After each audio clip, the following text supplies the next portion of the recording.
Hai, hari ini kita sambung bab 7. Kita lihat subtopik 7.2 yaitu peralatan optik. So, dalam video kali ini kita akan memerihalkan pembentukan imej akhir oleh teleskop dan mikroskop. Satu saja. Okay?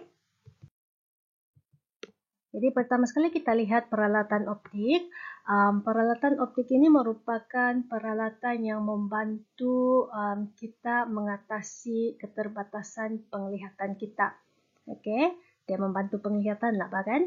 Dan di sini peralatan optik ini kita melibatkan peralatan yang mengandungi kanta lah, kanta cembung dan juga kanta cekung. Jadi ini adalah beberapa contoh peralatan optik. Rasanya yang ini familiar lah kan bagi kamu? Pernah nampak bahkan semua.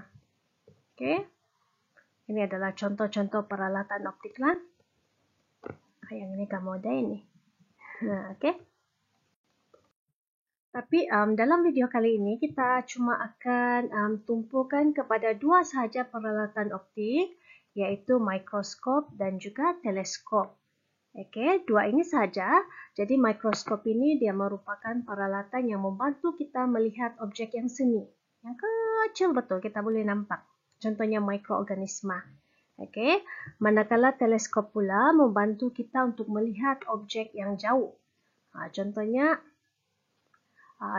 bulan, bintang, kan jauh Jadi pertama sekali kita lihat mikroskop. Jadi mikroskop ini dia mempunyai dua kanta, terdapat dua kanta di dalam dia. Pertama sekali kita ada kanta mata. Okey, kanta mata. Dan kemudian kita ada kanta objek. Kanta mata ini tempat kita melihat. Sini mata kita tengok. Okey, kanta objek ini kita akan letakkan berhampiran dengan spesimen. Sini spesimen yang kita mau tengok itu. Contohnya mikroorganisma. Contohnya. Ini kita panggil sebagai kanta objek. Kamu boleh selaraskan dia. Okey. Dan kanta mata ini dia merupakan kanta cembung yang mana kanta dia lebih nipis. So bila lebih nipis, panjang fokus adalah lebih panjang berbanding dengan kanta objek. Okey, so dalam mikroskop itu dia punya kanta mata itu lebih nipis, kanta objek dia lebih tebal. Dan bila kanta objek itu lebih tebal, maksudnya panjang fokus itu adalah lebih pendek. Okey. Okey, sekarang kita lihat pembentukan imej akhir oleh mikroskop. Jadi, untuk menentukan imej akhir itu, sekarang kamu kena ingat kita ada dua kanta, bahkan kanta objek dengan kanta mata. Jadi, kita akan lihat raja sinar bagi kedua-dua kanta tersebut dahulu. Jadi, kita bermula dengan kanta objek. Okey, kanta objek ya. Nah, ini nak objek yang kita mau tengok itu. Objek yang seni. Mikroskop kan? Okey, jadi semasa menggunakan mikroskop itu, kita akan selaraskan agar objek yang kita mau lihat itu, kedudukannya adalah antara F dengan 2F. So, dekatlah kan? Okey, dekat lah.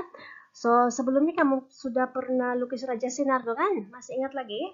Raja sinar itu kita lukis dan imej yang terbentuk kedudukannya adalah lebih jauh daripada 2F. Okey, dan imej ini bila kita lihat ciri-ciri imejnya, yang pertama adalah nyata sebab terbentuk di tempat yang berlainan kan di sebelah sini. Kalau dia di sini tempat yang sama baru maya, tapi dia tempat yang sini kan bertentangan. Nyata. Kemudian kamu boleh nampak dia terbalik bahkan songsang dan dibesarkan. So ini merupakan imej yang pertama dihasilkan oleh kanta objek. Now kita ada dua kanta tadi. Jadi next one ini adalah kanta mata. Di mana imej pertama yang dihasilkan oleh kanta objek ini, dia akan menjadi objek kepada kanta mata bah. Ini nak objek dia. Yang mana objek ini sebenarnya yang this one. Ini imej pertama ini jadi objek kepada kanta mata. Jadi kita akan selaraskan dia supaya imej ini, imej yang pertama ini terbentuk di sini bah, rapat. Dia sebagai objek di sini kan.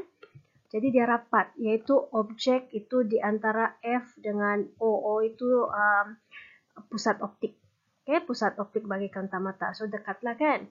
Jadi, bila objek itu berada rapat, yang ini masih ingat lagi raja sinar kamu, imej yang terbentuk itu adalah lebih jauh dari F.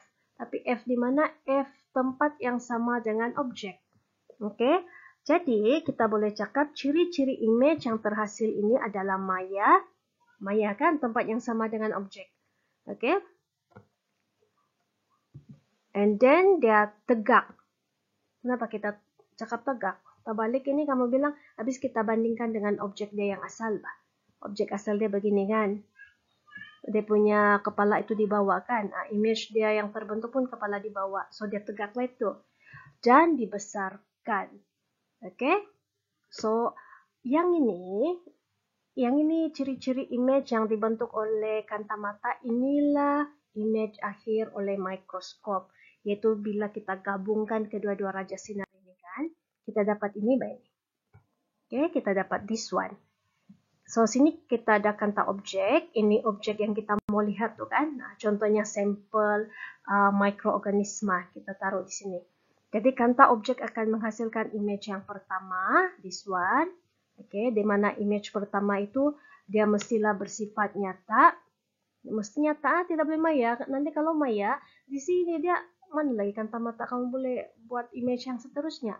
So dia mesti nyata. Okay, songsang dan juga dibesarkan. Dan kedudukan image ini mestilah kurang daripada F bagi kantamata. Ya, di antara F dengan pusat optik. Okay. Jadi kantamata akan menghasilkan image yang akhir. This one adalah image akhir yang kamu nampak, di mana image akhir ini adalah bersifat maya.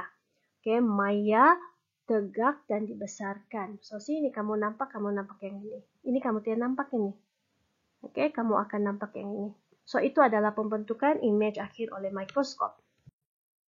Okay, and then kamu kena tahu dalam topik ini kan, mikroskop, kamu kena tahu bagaimana mengira kuasa pembesaran suatu mikroskop. Oke, katakan kita ada satu contoh soalan lah. Jadi dia cakap gambar foto menunjukkan sebuah mikroskop dengan kantamata yang mempunyai kuasa pembesaran 4 kali. Kantamata dia boleh kasih besar 4 kali lah. And then kanta objek mempunyai kuasa pembesaran 40 kali. Ini 40 kali dia boleh kasih besar. Jadi sekarang kira kuasa pembesaran bagi mikroskop ini. Nah, macam mana mau kira? Senang saja kita ikut rumus ini ya. Jadi untuk mengira kuasa pembesaran mikroskop, kuasa pembesaran kanta objek kita darabkan dengan kuasa pembesaran kantamata. Kasih darab saja. Kali dia. Okey. Jadi kanta objek tadi 40 kan? Kantamata 4 kan? Jadi 40 darab 4. Kamu dapat 160 kali. Nah, senang saja kan? So yang ini kamu jangan risau. Ini kamu terbalik pun tidak apa ini. Sebab dia operasi darab. Kalau kamu terbalik katakan kantamata darab objek. Kamu dapat 4 darab 40. Sama juga 160 juga jawapan dia tuh. So don't worry. Okay? Pengiraan yang senang saja. Next one kita lihat teleskop pula. Okay, so teleskop ini pun dia mempunyai dua kanta cembung. Jadi pertama sekali kita ada kanta mata. Tempat kamu melihat di sini. Sini mata kamu tengok, kanta mata. And then kita akan ada kanta objek, kanta yang akan lebih hampir dengan objek yang kita mau lihat. Okay, tetapi di dalam teleskop dia ada berbeza dengan mikroskop. So untuk teleskop dia punya kanta mata yang lebih tebal. Kanta objek dia lebih nipis. Okey, dia berbalik. Mikroskop tadi kantamata dia nipis. Okey, so dia opposite Jadi untuk teleskop kanta mata lebih tebal, bila lebih tebal panjang fokus adalah lebih pendek. Dan kanta objek dia lebih nipis, bila nipis panjang fokus lebih panjang. Jadi sekarang kita lihat pembentukan image akhir oleh teleskop. Sama juga macam tadi kita lihat raja sinar dia satu persatu lah. Jadi kita bermula dengan kanta objek. Kerana image yang pertama itu akan dihasilkan oleh kanta objek. So, dalam teleskop, objek itu berada di infinity. Habis kita mau lihat objek yang jauh bahkan. Jadi bintang, bulan semua itu di infinity. Sangat-sangat jauh. Okay? Dan bila objek di infinity, kita akan menghasilkan image yang terletak pada F. F untuk kanta objek. Dia punya titik fokus itu. Dan ciri-ciri image yang terhasil adalah pertama sekali nyata, songsang dan dikecilkan. Lebih kecil. Okay? Berbanding dengan objek sebenar, besarnya tuh bintang bulan tuh kan? So, sini lebih kecil. Dan sama juga macam tadi, image pertama yang dihasilkan oleh kanta objek akan menjadi objek kepada kanta mata. Nah, yang ini kan, image ini, sekarang dia jadi objek kepada kanta mata. Di mana objek ini, image yang tadi itu kan, dia betul-betul terletak pada titik fokus bagi kanta mata. So, maksudnya kita adjust by ini ngam yang F ini kan. Di sini juga titik fokus untuk kanta mata juga. Oke, dan kamu ingat lagi raja sinar kamu lukis sebelum ini, apabila objek berada pada F, oke, kedudukan image yang terhasil pun adalah pada infinity. Garisan ini tidak bersambung bahkan dia selari. Oke, so itu maksudnya image itu berada di infinity. Tetapi ciri-ciri image-nya adalah pertama sekali maya, kamu tidak akan dapat paparkan pada skrin. Oke, tegak dan dibesarkan. So inilah ciri-ciri image bagi teleskop. Oke, maya, tegak dan dibesarkan. Kamu nampaklah bintang bulan semua tu dalam lebih besar kan? Kamu pun nampak dia punya ciri-ciri itu dengan lebih jelas. Dan bila kita gabung kedua-dua raja sinar itu, inilah pembentukan image akhir oleh teleskop. Sini kita ada kanta objek. Ini adalah objek yang sangat jauh kita mau lihat. Pada infinity dia akan menghasilkan image pertama. Yang mana image pertama ini akan menjadi objek kepada kanta mata. Jadi sini kita tengok. Kita akan nampak yang image akhir ini saja. Yang mana image akhir ini bersifat maya. Maya, apalagi tadi itu, tegak dibesarkan dan terletak di infinity. Oke. Dan untuk teleskop ini ada juga yang kamu mau tentukan, kira-kira sedikit, tapi ini senang saja ini, yaitu dalam penyelarasan normal. Penyelarasan normal ini maksudnya kita mau melihat image itu dalam keadaan yang paling salah-salah, artinya paling jelas bahkan. Dalam penyelarasan normal, jarak di antara kanta objek dan kanta mata adalah sama dengan yang ini. FO dengan FI. FO ini maksudnya panjang fokus bagi kanta objek, manakala this one, FI ini mewakili panjang fokus bagi kanta mata. Okay, so apa maksudnya ini? Bila kita mau lakukan penyelarasan normal, jarak kedua-dua kanta ini adalah bersamaan dengan panjang fokus kanta objek tambah panjang fokus kanta mata. Kamu tambah saja. Oke, senang saja kan? Alright, sedikit lagi. Nah, ini yang kita belajar tadi. Oke, jadi kamu boleh bezakan ke mana satu mewakili pembentukan image akhir pada mikroskop, mana satu teleskop. Macam mana kita mau kenal ini?